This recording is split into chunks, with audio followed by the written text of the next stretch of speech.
Et notre invité politique ce matin, c'est Éric Coquerel. Bonjour. Merci beaucoup d'être avec nous. Député La France Insoumise de la Seine-Saint-Denis, président de la Commission des finances de l'Assemblée nationale. On est ensemble pendant une vingtaine de minutes. On va évidemment parler longuement de la réforme des retraites. Éric Coquerel, le Sénat a donc voté le report de l'âge légal de départ à 64 ans. C'est une défaite pour vous? C'est une défaite. C'était un peu attendu qu'ils finissent par le voter. Notamment parce qu'au Sénat... le président du Sénat avait pris soin d'ouvrir le week-end, je vous rappelle, c'est-à-dire d'utiliser pleinement le nombre de jours disponibles selon l'article 47.1, enfin l'outil législatif qui est utilisé. Donc c'était à peu près probable qu'ils y arrivent. Ça ne lui donne pas une majorité dans le pays. En plus, ils y sont arrivés de manière... tout aussi étonnante que la manière de faire à l'Assemblée, c'est-à-dire avec cet article 38 qui permet d'éliminer des sous-amendements et de raccourcir encore le temps du débat par rapport déjà à un outil législatif dont il faut dénoncer sans arrêt, il faut dire sans arrêt qu'il est non seulement inadapté pour faire passer une réforme de cette ampleur, mais qu'il permet à peu près toutes les pratiques antidémocratiques de raccourcir les débats, de passer sans vote, etc. Alors, la majorité sénatoriale dit qu'il y a eu des débats, il y a des heures, il y a plus de 100 heures de débats qui sont prévus au Sénat, que la gauche a demandé... 100 heures pour 2 ans de travail en plus, c'est pas beaucoup. Que la gauche a demandé à ce que cet article 7 soit examiné après la manifestation et que la droite sénatoriale a dit oui. Vous reconnaissez quand même qu'il y a eu une volonté de la droite sénatoriale de voir la gauche pouvoir débattre et pouvoir exprimer son point de vue? Moi, je ne reconnais rien du tout. Je ne reconnais pas quelque chose, encore une fois, dans le cadre d'un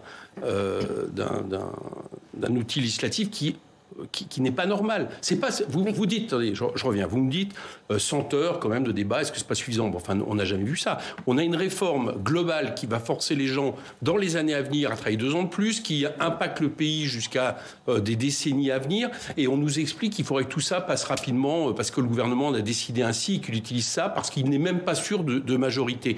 Bon, donc la droite peut dire ce qu'elle veut au Sénat. Moi, je pense que la raison est du côté de la gauche, comme elle était du côté de la NUPES à l'Assemblée nationale. Il n'est pas normal, et donc à partir de là, il est logique que l'on utilise absolument toutes les possibilités pour ralentir ce projet de loi, voire qu'il passe sans vote. C'est-à-dire qu'ils utilisent un coup de force de plus qui montre que ce projet de loi n'est pas légitime. Donc vous encouragez la gauche sénatoriale à ralentir les débats? Manifestement, je n'ai pas besoin de l'encourager parce qu'elle y vient elle-même. Alors, ce qui d'ailleurs, entre parenthèses, quand même est assez étonnant, qui montre bien que c'est pas tant les opposants qui posent des problèmes dans la manière de traiter cette loi, mais c'est cette loi elle-même. Parce qu'à l'Assemblée nationale, ce que ça a produit à l'Assemblée nationale, ça se produit aujourd'hui au Sénat. C'est-à-dire la gauche, les opposants sont dans leur rôle. On ne va pas empêcher en plus de s'opposer, c'est-à-dire de faire en sorte que le mouvement social puisse se développer, de ralentir cette loi, si possible même de faire en sorte qu'elle ne passe pas. Bon, et donc à partir de là, les débats se tendent, puisque en face, on essaye de passer en force. Donc ça veut dire que vous espérez que dimanche soir à minuit, le Sénat n'ait pas voté ce texte? Bien sûr, et je l'espère d'autant plus que j'ai vu que M. Retailleau avait fait le même appel finalement que j'avais fait à l'Assemblée nationale pendant toute la dernière semaine, en rappelant que c'est le gouvernement qui décide d'arrêter au bout de 15 jours au Sénat ou au bout de 20 jours à l'Assemblée.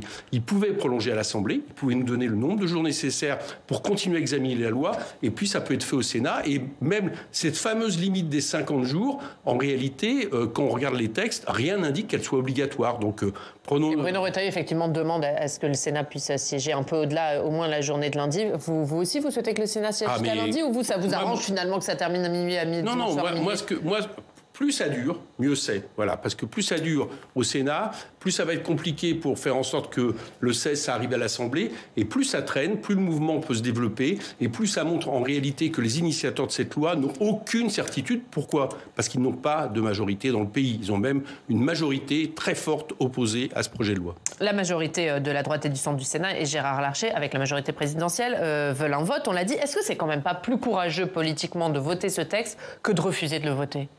En quoi c'est courageux politiquement? Expliquez-moi. Est-ce que les parlementaires ne sont pas là pour voter des textes? Pour dire clairement... La question n'est pas... Aujourd'hui, la question qui est posée... excusez-moi, on inverse un peu les... Est-ce que vous n'avez pas été élu pour voter des textes et pour vous prononcer sur des textes? On n'est pas élu pour accepter des pratiques antidémocratiques. On n'est pas élu pour qu'à 10 reprises, on utilise à l'Assemblée un 47.3 pour faire passer un budget parce que le gouvernement n'a pas de majorité. On n'est pas élu pour accepter que le gouvernement utilise un projet de loi de finances de la sécurité sociale rectificatif qui lui permet de passer sans vote, qui lui permet de raccourcir les débats, qui lui permet de faire à peu près ce qu'il veut Alors, en plus, avec soit l'article 38 au Sénat, soit le 49.3 à l'Assemblée, enfin, tout ça, enfin, je veux dire, ça montre bien qu'on est arrivé, je crois, dans ce pays, parce qu'il y a plein d'autres pays où il n'y a pas cette possibilité comme ça, de contraindre le Parlement à accepter ce qu'il n'accepte pas. On est arrivé à une vraie crise, non seulement politique, mais une crise de régime. Tout ça... Pour vous, on est dans une crise politique aujourd'hui ? On est une crise politique, ça c'est clair. La preuve, c'est que j'ai cru comprendre que Mme Borne estime qu'elle n'est même pas sûre d'avoir une majorité, mais on est même dans une crise de régime. C'est plus supportable que tout renvoie à une seule personne, au président de la République. Et d'ailleurs, c'est pour ça que moi, je crois que le cœur du problème, les syndicats, l'intersyndicale l'a bien ciblé, c'est Emmanuel Macron. C'est lui, aujourd'hui, qui doit faire en sorte, et je lui ai fait un appel solennel ce matin, il doit retirer cette loi, parce que c'est lui qui l'a voulu à tout prix, c'est lui qui l'a voulu par le PLFSR, et c'est lui qui l'a voulu contre tout un pays. On ne gouverne pas contre tout un pays, il est en train de mettre ce pays en tension, c'est à lui qu'il revient de sortir de la crise, et donc il a une possibilité pour ça. Enfin, il sort de son piédestal, il reçoit les syndicats, et franchement, quand vous avez plus de 60% des Français qui sont d'accord avec la grève, qui sont d'accord avec ce que vous appelez le blocage du pays, eh bien, on réfléchit 2 secondes, on arrête de mettre ce pays en tension. Cette 5e République, elle est à bout de souffle, et là, je crois que c'est ce qui est en train de montrer Emmanuel Macron par une vision très hyper-présidentielle du régime, mais en plus en disant que non, il ne va pas recevoir les syndicats, alors qu'on sait que cette réforme, ça vient de lui.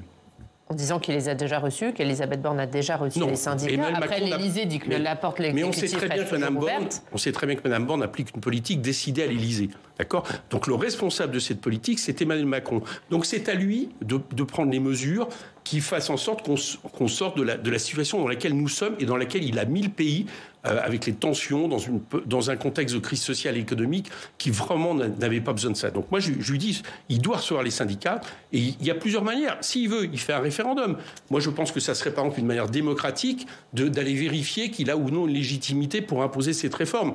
Bon, en réalité, je pense qu'il n'a pas du tout l'indique. Mais surtout qu'un référendum, il retire son projet de loi. Voilà, je pense que ça ne serait pas à votre faiblesse. À un moment donné, de dire je n'ai pas envie de continuer comme ça à tendre le pays, à imposer à 9 actifs sur 10 qui refusent ce projet de loi le fait de travailler 2 ans de plus, alors même qu'on sait... Mais vous savez qui répond que les Français l'ont élu en connaissance de cause, que ce texte, bien que c'est pas vrai. Que ce texte il a présenté, que ces députés l'ont présenté quand ils ont fait leur campagne et qu'ils ont obtenu le groupe majoritaire. Ils sont majoritaires ? En tout cas, c'est le plus grand groupe. Ils n'ont pas la majorité absolue, mais c'est le plus grand groupe. Vous savez bien que ce n'est pas vrai. Revenons sur ce que vous venez de dire. Le président de la République, au lendemain du premier tour, a fait appel à tous les candidats qu'il estimait démocratiques. Donc d'accord, il a même fait un appel à Jean-Luc Mélenchon pour le soutenir face à l'extrême droite. Il savait très bien que ces candidats-là ne portaient pas le fait de reculer l'âge de la retraite à 65 ans. Donc il sait très bien que ce n'est pas sur son programme qu'il a été élu. Et à partir de là, il faut qu'il en tire les conséquences. Là, tout indique qu'il n'a aucune majorité. Voilà. Donc, moi, je le dis, il doit rencontrer rapidement l'intersyndicale et prendre les mesures nécessaires. Et franchement, ça serait plutôt faire preuve de sagesse que de retirer cette proposition de loi au lieu de mettre le pays dans la situation où il est aujourd'hui. Vous pensez qu'un accord sera conclu dans la commission mixte paritaire mercredi matin entre députés et sénateurs ? Si, manifestement, il y a un accord avec le mouvement républicain et la majorité présidentielle. Donc, il devrait y avoir une CMP conclusive. Après, je ne sais pas ce qui se passera à l'Assemblée, on verra bien. Nous, tout le monde va essayer de mettre en œuvre. Nous, on va évidemment mobiliser, je dis nous, la NUPES, absolument tous les députés pour voter contre. On verra bien jusqu'où ça va. Madame Borne a l'air inquiète, ce qui montre que là aussi, c'est un gouvernement qui ne sait pas où il va et qui ne sait pas la manière dont il avance. Bon, moi, je crois que... quoi qu'il se passe, le 12 n'est pas une fin en soi de toute façon, parce que ça ne reflète pas, si jamais le texte vote, ça ne reflètera pas ce que pense la majorité dans le pays. On va revenir là-dessus, mais pour vous, le gouvernement sera contraint d'utiliser le 49.3 ? Ça serait une preuve de faiblesse dessus. Et puis alors là, je le dis franchement, s'il utilise le 49.3, c'est-à-dire après l'avoir utilisé 10 fois sur le budget, cette fois-ci sur une réforme de cette importance, ça va être une déflagration dans le pays. Il le sait, il prend ses responsabilités. Une déflagration, ça veut dire quoi pour vous ? Qu'est-ce qui va se passer ? Comment voulez-vous que les gens acceptent qu'un texte comme ça soit, une fois de plus, imposé par la force, par un coup de force de la part du gouvernement. Ce n'est pas possible. Ça veut dire ça sera un aveu de plus qu'il n'a même pas de majorité à l'Assemblée nationale pour faire passer ce texte. J'espère que, très franchement, ils reviendront à la raison. Il vaut mieux le retirer, je l'ai dit tout à l'heure, plutôt que de mettre encore à mal la démocratie, qui, à mon avis, n'est profitable pour personne. Si c'est le cas, vous déposerez une motion de censure ? Ah, bien sûr. LFI ou la NUP dans son intégralité? On prendra une motion de censure, ça c'est clair. Intégrale. Avec d'autres gens, est-ce que par exemple vous discutez avec Aurélien Pradié, avec les députés du groupe Liberté et Territoire? Avec Aurélien Pradié, il y a eu des discussions lors de la première lecture qui ont été faites. On discute avec Lyotte aussi, le groupe, bien évidemment, qui a adopté aussi une position contre le projet de loi. Nous, vous discutez du dépôt d'une motion de censure commune? Non, pour l'instant, on ne discute pas ça, mais pourquoi pas l'envisager avec les groupes démocratiques ou les députés démocratiques, enfin, à mon avis, qui font partie du champ démocratique, ce qui, pour moi, exclut le Rassemblement national, vous l'avez compris. Donc, mais ça veut dire que si c'est, par exemple, Liberté et Territoire qui dépose cette motion de censure avec le soutien d'Aurélien Pradié, là, vous la voterez? Je ne veux pas m'engager sur ces voies ce matin. On fera en sorte, s'il y avait le 49.3, on fera en sorte de déposer une motion de censure qui ait le plus de chances possible de passer. Et de toute façon, s'il y a le 49.3, on sera dans un nouveau contexte politique. Voilà, c'est-à-dire avec un gouvernement qui aura avoué une fois de plus qu'il n'a pas de majorité. Et je pense que la crise politique ne fera que s'accentuer. Elle se doublera de la crise sociale qu'on connaît. Et je ne donne pas très cher, dans ces cas-là, la durée de vie de ce gouvernement. Alors, on a compris pour enquête 49.3. Si jamais ce texte est adopté sans 49.3, est-ce que vous continuerez la mobilisation ou vous êtes parlementaire et vous direz le Parlement s'est exprimé, il est légitime? On arrête. Mais vous savez, il y a un moment donné où si ce texte finit par passer, il y a un moment donné où, de manière manifeste, ce que représente le Parlement n'est pas légitime par rapport à ce qui sort du pays. La démocratie sociale, ça existe. Ça a tout le temps existé dans la 5e République. Elle est supérieure à la démocratie parlementaire? Je n'ai pas dit qu'elle était supérieure, mais en tout cas, on doit en tenir compte quand il y a autant de Français qui sont opposés. Tout indique, et d'ailleurs c'est contesté par personne, qu'il y a une très large majorité de Français qui ne veulent pas de ce projet de loi. Donc la démocratie, c'est aussi à un moment donné, de la part d'un gouvernement qui veut l'imposer, d'entendre ce qui montre de la population. On ne peut pas gouverner contre le peuple. Vous savez, le seul exemple de la Ve République où quelqu'un a décidé de passer en force sur un texte qui manifestement n'est pas de majorité, c'est M. Sarkozy en 2010. Ça ne lui a pas porté bonheur 2 ans après. Donc moi, je pense qu'il faut revenir à la raison. En plus, nous savons très bien que tout ça n'a aucun rapport avec l'équilibre du régime des retraites. Nous savons très bien que ce n'est pas ça qui est recherché, puisque le corps a largement montré que que le déficit d'abord sera très faible. Nous, on a montré qu'il y avait plein de mesures possibles pour le compenser. Donc tout ça ne tient pas debout. La seule raison, c'est que... Ça tient, il va y avoir un déficit à long terme quand même. Non. Cumulé. Non. Vous avez un déficit de 12 milliards. Si jamais le gouvernement paye moins ses fonctionnaires et embauche moins de fonctionnaires qu'aujourd'hui, ce qui est un choix politique. Et ce déficit de 12 milliards, à partir, dans le pire des scénarios, à partir de 2050, il s'équilibre. 12 milliards, c'est 3% de ce que coûtent les retraites, et 3%, c'est beaucoup moins que le déficit de l'État. Donc il y a plein de manières de le régler. Il y en a un, par exemple. On a parlé du 8 mars, la journée internationale des femmes. Eh bien, il suffit, par exemple, de faire une loi qui impose l'égalité salariale homme-femme, et vous avez 5 milliards qui rentrent dans les caisses de vieillesse. Vous pouvez aussi faire en sorte que les dividendes on impose une cotisation à la hauteur des revenus du travail, ça fait 40 milliards qui rentrent. Donc il y a plein de méthodes au lieu de mettre le pays dans la difficulté et surtout de forcer les gens à travailler 2 ans de plus. C'est ça qui, à mon avis, explique le refus majoritaire des Français. Est-ce qu'un vote du texte n'affaiblirait pas cette contestation et n'affaiblirait pas ce mouvement social? L'affaiblir. Je veux dire, un vote du texte serait une nouvelle... Enfin, il faudrait prendre à partir de là des mesures nouvelles. C'est l'intersyndicale qui les décidera. Mais moi, de ce que j'entends, on n'a pas une intersyndicale qui aujourd'hui a envie de faiblir parce elle sent bien qu'elle a une population qui est derrière elle, qui est derrière les positions qu'elle prend. Et moi, pour l'instant, je ne me mets pas, en tout cas, dans ce cas de figure. Voilà, je pense, je le redis, qu'il va y avoir une semaine encore avec des grèves reconductibles, des grandes journées. Et M. Macron, encore une fois, a les clés en main pour régler cette question. Et c'est à lui qu'il revient de le faire. Justement, sur ces grèves et sur ces actions, l'électricité a été coupée avant-hier dans la permanence parlementaire de Gérard Larcher. Et au domicile de certains sénateurs. C'est ce qu'a indiqué hier Bruno Retailleau. Est-ce que vous cautionnez ces actes? Écoutez, moi je suis... Par rapport au fait d'être obligé de travailler 2 ans de plus de la part notamment, par exemple, de sénateurs qui voient si j'ai bien compris, leur retraite à plus de 4 000 € au bout de 12 années de cotisation et qui vont imposer que des gens qui ont 40 ans de cotisation travaillent 2 ans de plus pour une retraite moyenne de 1 400 €. Très franchement, la violence, elle est à mon avis de ce côté-là. Donc, si bien compris, c'était des coupures... Attendez, laissez-moi finir. C'était des coupures symboliques, de ce que j'ai compris, qui duraient une demi-heure, qui n'étaient en rien des problèmes de santé. Donc, dans tout mouvement social, vous avez des formes, à un moment donné, de contestation qui sont de la responsabilité des syndicalistes. Et si vous comptez sur moi pour les condamner, je ne les condamnerai pas. Vous les condamnez pas, y compris au domicile. Bruno Retailleau a parlé de domicile de certains sénateurs. Je vous dis, ça, c'est pas moi qui prends ces décisions. Moi, je suis député, je suis d'accord, les syndicats le font, mais je veux dire il y a un moment donné, il y a une proportionnalité des choses. Voilà. Ce qui est en train de faire, notamment alors, la droite au Sénat, en donnant une majorité au gouvernement au Sénat, possiblement, ils n'en sont pas là et j'espère que ça n'arrivera pas, que ce texte ne sera pas voté, pour un projet de réforme qui durcit la vie de tous les Françaises et les Français. Je trouve qu'une coupure de 30 minutes à un moment donné ciblé, c'est pas un drame. Voilà, ça ne vaut pas d'en faire des tonnes par rapport à ça. Il y a une mobilisation des jeunes. Hier, on a vu ce blocus challenge appelé par votre collègue LFI Louis Boyat. Est-ce que pour vous, faire ça, ça a été condamné, notamment par Yael Braun-Pivet, la présidente de l'Assemblée? Est-ce que c'est digne d'un parlementaire? Je n'ai pas entendu condamner, par contre, le double bras d'honneur de M. Dupond-Moretti. Ah bon, on va y venir. Elle a écrit une lettre à Elisabeth Borne, mais on va y venir. OK. Parce que ça me semble plus problématique. Non, on va en parler, je vous promets. Est-ce que ce blocus challenge, c'est digne d'un parlementaire? Écoutez, moi, c'est pas indigne d'un parlementaire. Moi, c'est pas la manière dont je communique. J'ai pas l'âge de Louis, d'accord. Il utilise des moyens aujourd'hui par rapport aux réseaux sociaux.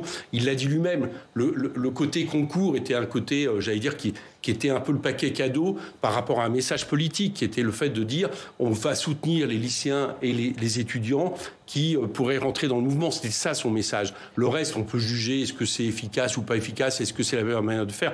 Moi, je me permettrais pas. Louis, il a un peu plus de 20 ans, il est du même âge que tous ceux qui l'appellent à se mobiliser. Il connaît aussi des codes de communication. Franchement, c'est pas... Mais au-delà du TikTok, est-ce que il faut faire des photos et en échange, vous aurez droit à une visite de l'Assemblée? Est-ce que c'est pas une forme de mépris de l'Assemblée nationale et de l'institution? Encore une fois, entre ça et un double bras d'honneur d'un ministre, je trouve que... si vous voulez, non, vous voyez ce que je veux dire. On va y venir, mais sur le bras d'honneur, il y a le décalage énorme. Non, c'est pas un mépris vis-à-vis de l'Assemblée. On peut estimer que c'est maladroit, tout ce que vous voulez, peut-être, j'en sais rien. Moi, ce que j'observe, c'est que ça a fait du bruit, donc ça a permis d'être entendu par les jeunes. Après, c'est quelque part les lycéens, les étudiants à qui il revient de dire est-ce que c'était bien ou pas. Mais franchement, je vois pas en quoi ça serait un mépris vis-à-vis de l'Assemblée. Nous, on assume quelque chose, je vais vous dire. Moi, hier matin, j'étais dans des piquets de grève des incinérateurs de Paris. J'étais la veille à un piquet de grève au dépôt RATP de Pleyel. Je soutenais les électriciens gaziers hier qu'on fait une action en Ile-de-France dans ma circonscription. Donc notre rôle aussi, nous, députés France Insoumise, c'est d'être aux côtés des mobilisations et de faire en sorte qu'elles se développent. Pas de parler en leur nom, mais de faire en sorte qu'elles se développent. Yael Braun-Pivet, justement, elle a adressé hier une lettre à Elisabeth Borne pour lui demander de recadrer ses ministres, de les rappeler à l'ordre suite au bras d'honneur d'Éric Dupond-Moretti. Elle a eu raison? Oui, mais est-ce que c'est suffisant? Je ne sais pas. J'espère qu'on va aller un peu plus loin, parce que c'est un outrage. Un peu plus loin, c'est excusez-moi, mais c'est un outrage à l'Assemblée nationale qui a été fait. En plus, il a été assumé, il a vraiment fallu beaucoup de choses. Donc, quand moi je vois le bruit qu'on peut faire sur tel ou tel député LFI et qu'un ministre de la Justice, un des principaux ministres du gouvernement, se permet de faire ça dans l'Assemblée, j'espère que les mesures qui vont être prises vont être à la hauteur du problème. Mais qu'est-ce que vous attendez clairement? Mais je sais pas, écoutez... je veux dire, en tout cas, ça peut pas... Qu'il soit sorti du gouvernement? Vous demandez qu'Elisabeth Borne ne démissionne? Pourquoi pas? Mais moi, je pense la question de ce gouvernement devrait être posée. Mais Non, mais là, vous demandez une sanction. Ce que je demande, c'est qu'il y ait quelque chose qui soit à la hauteur du geste qui a été fait. Donc, au gouvernement de décider ce qu'il fait par rapport à ça. C'est-à-dire que le recadrage d'Elisabeth Borne n'est pas suffisant. J'espère qu'on en reparlera au bureau en présidence de la conférence des présidents de l'Assemblée nationale. Mais en tout cas, ça ne peut pas passer juste par une lettre. Et puis, Mme Borne, en gros, juste avoir 2-3 mots d'excuse pour son ministre, qui, encore une fois, vraiment a balbutié quelques mots à peine audibles pour expliquer son geste. Enfin, rendez-vous compte qu'il se permet un double bras d'honneur. Bon, en plus, je ne commande pas ce que signifie ce geste par rapport au président de groupe des Républicains. En plus, tactiquement, c'est pas très très fin d'avoir fait ça, alors qu'on compte sur les Républicains pour faire passer un projet de réforme. Mais ça, c'est les problèmes de cette majorité. C'est pas Olivier Marleix, mais à la présomption d'innocence, son bras d'honneur. Oui, c'est ça. Et puis quoi encore? Vous savez très bien. Bon, mais juste que je comprenne bien, si vous ne demandez pas sa démission, mais que vous demandez des sanctions plus fortes, quelles sont ces sanctions? Moi, je demande des sanctions plus fortes, et franchement, sa démission ne me choquerait pas. Voilà. Donc vous demandez sa démission? Non, je ne vous ai pas dit ça, je vous dis qu'elle ne me choquerait pas. Elle ne vous choquerait pas. Un mot quand même sur la France Insoumise. Est-ce que la stratégie de la France Insoumise a eu un impact sur la cohésion de la NUP? On est maintenant à plus de 3 semaines après ce qui s'est passé à l'Assemblée. Est-ce qu'avec un peu de recul, ça a eu un impact? Ça a eu des tensions? Est-ce qu'il y a des tensions au sein de la NUP depuis ce qui s'est passé? Écoutez, moi, ce que j'observe, c'est qu'on a beaucoup glosé sur éventuellement des différences de tactique, est-ce qu'on va ou pas au début de l'article 7, mais sur le fond, la NUPES a pris la même décision tout ensemble à l'Assemblée nationale, de ne pas aller jusqu'à la fin de ce projet de loi en première lecture. Les autres ont retiré leurs amendements. Attendez, laissez-moi finir. De ne pas aller jusqu'à la fin de ce projet de loi en première lecture, ne pas obéir au cadre contraint du 47.1, ne pas aller même jusqu'à la fin de l'article 7, c'était quelque chose qui était très majoritaire dans la NUPES, et à mon avis, c'est ça qui m'importe, et d'appeler à soutenir non seulement le retrait, mais les mouvements de grève en ce moment qui ont lieu. Donc moi, je trouve que ce type d'accord et de réflexe commun de la NUPES montre que, voilà, je pense qu'on est globalement sur la même position. Mais et j'observe même... Ça n'a pas divisé votre groupe aussi? Il y a eu un vote qui était partagé en deux. Mais vous savez, c'est bien. Vous étiez sur quelle ligne, vous, d'ailleurs? C'est bien qu'il y ait des débats. Vous ne saurez pas, parce que moi, je garde en interne ce que je pense. Voilà, je n'ai pas spécialement envie de l'expliquer en externe, mais c'est plutôt bien qu'il y ait des votes. C'est plutôt bien qu'il y ait un débat démocratique au sein de notre groupe. On a un groupe de 75 députés qui représente la plus grande formation de gauche. C'est l'inverse qui eût été étonnant sur un choix finalement tactique. Donc voilà, je pense que c'est pas un problème. Et ce que j'observe, je le répète, c'est que finalement on nous disait qu'on serait totalement en désaccord, en décalage par rapport à la gauche au Sénat. Finalement, j'observe qu'elle utilise les mêmes procédés. Et il ne faut pas revoir le fonctionnement de la NUP, il n'y a rien à revoir. Sandrine Rousseau, Olivier Faure demandent un acte 2. Moi, je pense que non, mais ils demandent un acte 2. Nous, on demande un nouveau souffle pour la NUPES. Je pense, par exemple, que le fait de faire des réunions plus fréquentes de tous les parlementaires de la NUPES à l'Assemblée nationale, c'est une bonne chose. Le fait, on a proposé un agora, une espèce de parlement qui avait été mis en place à la fin des législatives, c'est une bonne chose de le faire. Donc nous, on souhaite au contraire plus d'intégration, ça serait parfait. Et même d'être ensemble pour les prochaines élections. C'est aussi la proposition qu'on a faite, je vous rappelle, notamment pour les européennes. Et les sénatoriales? Ah oui, bien sûr. Pour toutes les élections, on souhaite être ensemble. Vous n'avez pas de sénateur, la France Insoumise? À partir du moment où c'est sur un programme de rupture, parce que ce qui caractérise la NUPES, c'est pas seulement l'unité, c'est l'unité sur un programme de rupture. Un mot sur une autre actualité, Emmanuel Macron qui a annoncé un projet de loi dans les prochains mois visant à inscrire la liberté des femmes à recourir à l'IVG. Vous saluez cette annonce? Elle me pose deux problèmes dans la forme. Alors d'abord, il y a eu deux termes qui ont été utilisés. Ce qui a été majoritaire à l'Assemblée nationale sur proposition de France Insoumise dans une niche et qui a eu une unanimité, je crois, des députés, c'est le fait de garantir le droit à l'IVG. Le Sénat a préféré le terme de liberté de le pratiquer. Moi, je pense que c'est beaucoup moins fort d'un point de vue constitutionnel. Donc déjà, j'observe que le président Macron reprend plutôt ce terme. C'est déjà un premier problème. Voilà, qu'il ne reprenne pas celui qui a été majoritaire à l'Assemblée. Et la deuxième chose qui me gêne plus, c'est qu'il a l'air de vouloir rentrer ça dans un cadre, dans une révision constitutionnelle globale dont il sait que là, par contre, il n'aura pas l'adhésion de tous les députés, voire même qu'il ne pourra pas le passer. Voilà. Donc là aussi, j'en appelle à lui. Si vraiment, comme nous, il veut faire en sorte que l'IVG devienne un droit constitutionnel, eh bien, il doit faire une loi ad hoc et non pas essayer de nous faire avaler d'autres mesures par ce biais-là dans une révision complète de la Constitution. Vous pensez qu'il cherche à l'enterrer, l'IVG, en passant j'ai un peu peur de ça, ouais. Ou alors de faire passer ce qu'on ne veut pas par ailleurs. Donc voilà, sur ce coup-là, il ne faut pas être politicien, quoi. Il y a eu une unanimité à l'Assemblée nationale là-dessus. Il doit respecter cette unanimité et se mettre au service de ça. Et une dernière question. L'Assemblée nationale a rejeté cette semaine une proposition de loi Renaissance qui voulait imposer une peine d'inéligibilité pour les auteurs de violences conjugales ou intrafamiliales. Ça fait, on pense, référence à ce qui s'est passé avec Adrien Quatennens. Pourquoi vous avez voté contre? Il n'y a pas que nous. Il y a beaucoup la grande majorité. Il y avait deux problèmes dans cette loi. Alors déjà, une première chose qui a été dite à Aurore Berger, il y avait des amendements socialistes, était de ne pas en profiter pour faire en sorte de rendre illégitime, par exemple, des personnes qui auraient commis des violences dans des manifestations et autres. Donc, premier problème, c'était quelque chose de global. Deuxième question qui se posait, c'était, jusqu'à maintenant, les juges peuvent décider de cette inéligibilité. Donc, nous, on est quand même assez pour la liberté du juge. Alors, après, on peut peut-être voir si c'est suffisamment utilisé ou pas. Bon, et vous l'avez vécu comme une loi anti-Quatennens ? Alors, j'ai pas vécu ça forcément comme ça, mais moi, la question m'a été posée. Moi, je crois à la sincérité d'Aurore Berger, je pense. Mais par contre, la sincérité n'empêche pas aussi des visées un peu politiciennes. Et je pense que c'est un peu ce cumul des choses qui a fait en sorte que sa loi puisse pas passer. Voilà, on aurait mieux fait de travailler ensemble à quelque chose de plus global et qui, là aussi, aurait pu devenir unanime à l'Assemblée nationale. Merci, Éric Coquerel. Merci beaucoup d'avoir été notre invité. On va reparler réforme des retraites tout de suite dans le club.